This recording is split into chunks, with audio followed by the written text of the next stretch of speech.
What if the Titanic never sank? How would the world have changed? Would World War I have ended differently? Would the rich have gotten richer? April 1912, the RMS Titanic sets off on her maiden voyage. Dubbed unsinkable, she carries over 2,200 people, from millionaires and movie stars to poor immigrants chasing the American dream.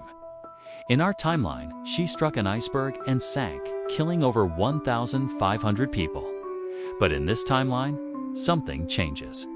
Maybe the lookout spots the iceberg in time. Maybe the ship swerves just enough. Maybe fate decides to play a different hand. The Titanic never sinks. Instead of being remembered as a maritime disaster, the Titanic becomes a symbol of triumph. The ship arrives in New York to fanfare, headlines, and worldwide praise. Newspapers declare it proof of British engineering supremacy. But more importantly, all the influential people on board survive. Businessmen, politicians, celebrities, and one of them, J.P. Morgan, the powerful banker who, in our real timeline, canceled his trip last minute. But maybe in this world, he boards. With these titans of industry alive and well, the financial world shifts. J.P. Morgan returns to New York, full of confidence, having just sailed aboard his own ship. He uses this momentum to delay the formation of the Federal Reserve, instead pushing for a central bank entirely under private control. The financial elite who survived the Titanic in this timeline doubled down on risky investments. Without the sobering tragedy of the Titanic, there's no pause, no reflection. The Roaring Twenties arrive a decade early. By 1914, Wall Street is booming. But all that money comes with consequences. Then, war breaks out.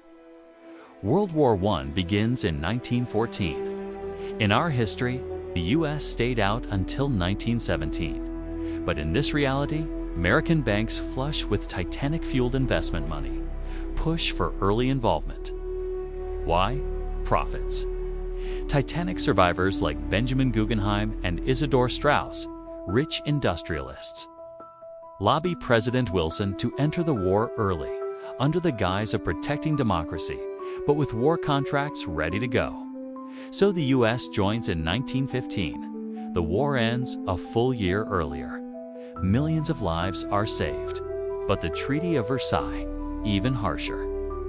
Germany is punished more severely, leading to a very different future for Europe. A radicalized Germany doesn't wait until the 1930s to boil over. It explodes in the early 1920s. But without the economic crash of the Great Depression, there's no opening for Hitler to seize power. Instead, a different authoritarian figure rises. Someone smarter, colder, more calculating. A new conflict brews in Europe. This time, it's a tech war. The Titanic's success doesn't just shift politics. It alters public trust in technology. Ocean liners become flying palaces. Confidence in engineering fuels rapid innovation. By 1930, commercial air travel is booming. Blimps, planes, and even early prototypes of helicopters are common. Meanwhile, the Titanic's wireless communication system inspires a generation of inventors. Radio becomes interactive. The first proto-Turnet networks emerge in the 1940s, nearly 30 years early. Could we have had social media by the 1960s? Titanic becomes more than a ship. It becomes a brand. Think Titanic Hotels, Titanic Airlines, Titanic Studios, yes, maybe even rivaling early Hollywood. James Cameron never makes his movie because there's no tragedy to film. Instead, Titanic becomes a blockbuster adventure series, like a nautical James Bond franchise. Leonardo DiCaprio never becomes a household name, and Celine Dion sings something else entirely. Pop culture is completely different. But here's the question. Without the emotional weight of the Titanic disaster, would we have learned anything? Sometimes, tragedy teaches caution. Without it, we may have pushed too far, too fast. Would we have cured diseases earlier, explored space sooner, or collapsed under the weight of our own ambition? One ship, one night, one iceberg.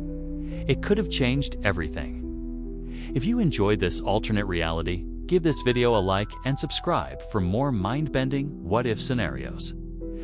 Let me know in the comments. What do you think would have happened if the Titanic had survived? Thanks for watching Parallelish, where imagination bends reality. I'm Nova, your guide through the unknown. Want to explore more timelines? Tap the playlist above and keep diving into the what-ifs. Until next time, stay curious.